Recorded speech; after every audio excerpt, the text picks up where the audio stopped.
Hi ಎಲ್ಲರಿಗೂ ನಮಸ್ತೆ. ನಾನು ನಿಮ್ಮ ಗೀತಾ ನಿಂಗನಗೌಡ್ರು.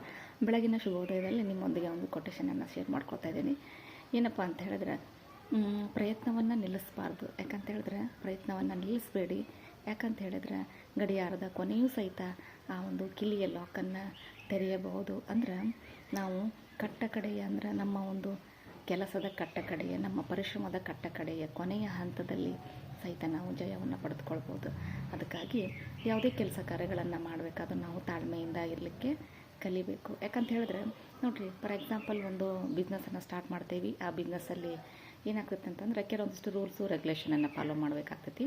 ಆಮೇಲೆ ಏಳು ಬೀಳುಗಳು ಸಹಜ. ಯಾವುದೇ ಬಿಸ್ನೆಸ್ಸನ್ನು ಸ್ಟಾರ್ಟ್ ಮಾಡಿದರೂ ಸಹಿತ ಅದರಲ್ಲಿ ಏಳು ಬೀಳುಗಳು ಸರ್ವೇ ಸಾಮಾನ್ಯ ಆಗಿರ್ತಾವೆ.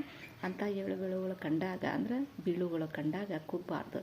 ಯಾವ ಸಾಕಪ್ಪ ಇಷ್ಟೇ ನಂದು, ಈ ಒಂದು ಬಿಸ್ನೆಸ್ಸನ್ನು ನಾನು ಕಂಟಿನ್ಯೂ ಮಾಡಲಿಕ್ಕೆ ಆಗೋದಿಲ್ಲ, ಇದರಿಂದ ನಾನು ಲಾಭವನ್ನು ಪಡೆದುಕೊಳ್ಳದೆ ಇಲ್ಲಿ ನಷ್ಟವನ್ನೇ ನಾನು ಹೆಚ್ಚು ಅನುಭವಿಸಿದ್ದೇನೆ ಅಂತಕ್ಕಂಥ ಮನೋಭಾವವನ್ನು ನಾವೇನು ಮಾಡಿಬಿಡ್ತೀವಿ, ತಂದುಕೊಂಡ್ಬಿಡ್ತೇವೆ. ಅವಾಗ ಏನಾಗ್ತೈತೆ ಅಂತ ಹೇಳಿದ್ರೆ ನಮ್ಮ ಮುಂದೆ ಪ್ರಯತ್ನ ಅಲ್ಲಿಗೆ ಸ್ಟಾಪ್ ಆಗಿಬಿಡ್ತೈತೆ. ಅದಕ್ಕಾಗಿ ಆ ಒಂದು ಬೀಳುಗಳಿಗೆ ಕಾರಣ ಏನು, ನಾನು ಏನು ಮಾಡಿ ಅದನ್ನು ಸರಿ ಮಾಡ್ಕೋಬೇಕು ಅನ್ನೋದನ್ನು ನಾವೇನು ಮಾಡಬೇಕು, ಅಲ್ಲಿ ಅದನ್ನು ಕ್ಯಾಲ್ಕುಲೇಷನ್ ಮಾಡಿಕೊಂಡು ನೆಕ್ಸ್ಟ್ ಸ್ಟೆಪ್ಪು ಈ ಒಂದು ಜಯವನ್ನು ಸಾಧಿಸಲಿಕ್ಕೆ ಮತ್ತೆ ನಾನು ಇಂಪ್ರೂವ್ಮೆಂಟನ್ನು ಮಾಡ್ಕೋಬೇಕು ಅನ್ನೋದನ್ನು ಮನಸ್ಸಲ್ಲಿ ಅದನ್ನು ಸರಿ ಮಾಡ್ಕೊಳ್ತಾ ಮತ್ತು ನಾವು ಮುನ್ನುಗ್ಗಿದ್ದೆ ಆದರೆ ಆ ಒಂದು ಕೊನೆಯ ಒಂದು ಟೈಮು ನಮ್ಮದಾಗಿರ್ತೈತಿ ಅಂತ ಹೇಳ್ತೇನೆ. ಅಂದ್ರೆ ಪ್ರತಿಯೊಂದು ರಂಗದಲ್ಲೂ ಇದೇ ರೀತಿಯ ಇರ್ತಕ್ಕಂಥ ಒಂದು ಸಮಸ್ಯೆ ಕಂಡು ಬರ್ತಕ್ಕಂಥದ್ದು. ಯಾಕಂತ ಹೇಳಿದ್ರೆ ಯಾವುದೇ ಒಂದು ರಂಗದಲ್ಲೂ ಸಹಿತ ನಾವು ಛಲ ಬಿಡದ ಕೆಲಸವನ್ನು ಮಾಡಿದರೆ ಮಾತ್ರ ಕೊನೆಯ ಹಂತದಲ್ಲಿ ನಮಗೆ ಸಕ್ಸಸ್ ಸಿಗಲಿಕ್ಕೆ ಸಾಧ್ಯ. ಇಲ್ಲ ಅಂತ ಹೇಳಿದ್ರೆ ಆ ಸಕ್ಸಸ್ಸನ್ನು ಕಾಣಲಿಕ್ಕೆ ನಾವು ಸಾಧ್ಯ ಆಗೋದಿಲ್ಲ. ಫಾರ್ ಎಕ್ಸಾಂಪಲ್ ನೋಡಿರಿ, ಅನ್ನವನ್ನು ಬೇಯಿಸ್ಲಿಕ್ಕೆ ಇಟ್ಟಿರ್ತೀವಿ.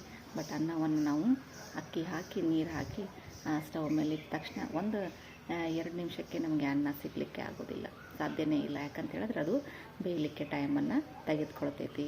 ಅದಕ್ಕಾಗಿ ನಾವೇನು ಮಾಡಬೇಕು, ಸಂಪೂರ್ಣವಾಗಿ ಬೆಂದ ನಂತರ ಊಟ ಮಾಡಿದ್ರೇ ಅದು ಹೊಟ್ಟೆಗೆ ನಮ್ಗೆ ಸೇರ್ತಕ್ಕಂಥದ್ದು. ಇಲ್ಲ ಅಂದರೆ ಗ್ಯಾಸ್ಟ್ರಿಕ್ ಆಗ್ತಕ್ಕಂಥ ಸಮಸ್ಯೆ ಆಗ್ತದಲ್ಲ.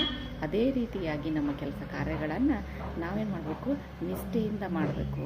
ಆ ಒಂದು ಕೆಲಸ ಕಾರ್ಯಗಳಿಗೆ ಏನನ್ನು ನಾವು ಅರ್ಪಣೆ ಮಾಡಿದರೆ ಅದರ ಒಂದು ಸಕ್ಸಸ್ಸನ್ನು ನಾವು ಅನುಭವಿಸ್ಲಿಕ್ಕೆ ಸಾಧ್ಯ ಆಗ್ತೈತಿ ಅಂತಕ್ಕಂಥದ್ದನ್ನು ತಿಳಿದುಕೊಂಡು ಏನು ಮಾಡಬೇಕು, ಆ ಒಂದು ಸಕ್ಸಸ್ ಜರ್ನಿಯಲ್ಲಿ ನಾವೇನು ಮಾಡಬೇಕು, ನಮ್ಮನ್ನು ತೊಡಗಿಸ್ಕೊಳ್ಬೇಕು. ಅದೇ ರೀತಿಯಾಗಿ ಸಾಕಷ್ಟು ಎಕ್ಸಾಮ್ಸ್ಗಳನ್ನು ತೆಗೆದುಕೊಂಡಿರ್ತೀವಿ. ಆ ಎಕ್ಸಾಮ್ಸ್ಗಳಲ್ಲಿ ಸೋಲನ್ನು ಕಂಡಿರ್ತೀವಿ. ಅದೇ ಅಂತ್ಯ ಆಗಿರೋದಿಲ್ಲ. ಅದಕ್ಕಾಗಿ ಸಾಕಷ್ಟು ಸೋಲನ್ನು ಅನುಭವಿಸಿರ್ತಕ್ಕಂಥ ಈ ವ್ಯಕ್ತಿಗಳೇ ಇವತ್ತು ಸಾಕಷ್ಟು ದೊಡ್ಡ ಒಂದು ಹುದ್ದೆಯಲ್ಲಿರೋದನ್ನು ನಾವು ನೋಡ್ತೇವೆ. ಅವರನ್ನು ನಾವೇನು ಮಾಡಬೇಕು, ರೋಲ್ ಮಾಡೆಲ್ ಆಗಿ ತೆಗೆದುಕೊಳ್ಬೇಕು. ಅದರ ಜೊತೆಗೆ ನಿಮ್ಮನ್ನೇ ನೀವು ರೋಲ್ ಮಾಡೆಲ್ ಆಗಿ ಮಾಡಿಕೊಳ್ಳುವಂಥ ಕೆಪಾಸಿಟಿಯನ್ನು ನಾವು ಬೆಳೆಸ್ಕೊಳ್ಬೇಕು. ಅಂದಾಗ ಮಾತ್ರ ಜೀವನದಲ್ಲಿ ಏನಾದರೂ ಸಾಧನೆ ಮಾಡಲಿಕ್ಕೆ ಸಾಧ್ಯ ಆಗ್ತದೆ. ಅದಕ್ಕಾಗಿ ತಾಳ್ಮೆಯಿಂದಿರಿ. ಗಡಿಯಾರದ ಕೊನೆಯ ಒಂದು ಹಂತವೂ ಸಹಿತ ಏನಾಗಿರ್ತೈತಿ ಅಂದರೆ ಒಳ್ಳೆಯದನ್ನು ಬಯಸ್ತಕ್ಕಂಥದ್ದೇ ಆಗಿರ್ತೈತಿ ಅನ್ನೋ ಮಾತು ಸತ್ಯನೇ. ಆದರೆ ನಾವೇನು ಮಾಡಬೇಕು, ನಮ್ಮ ಒಂದು ಟೈಮ್ ಬರೋ ತನಕ ಏನು ಮಾಡಬೇಕು, ಶ್ರಮವನ್ನು ಪಡಲೇಬೇಕು.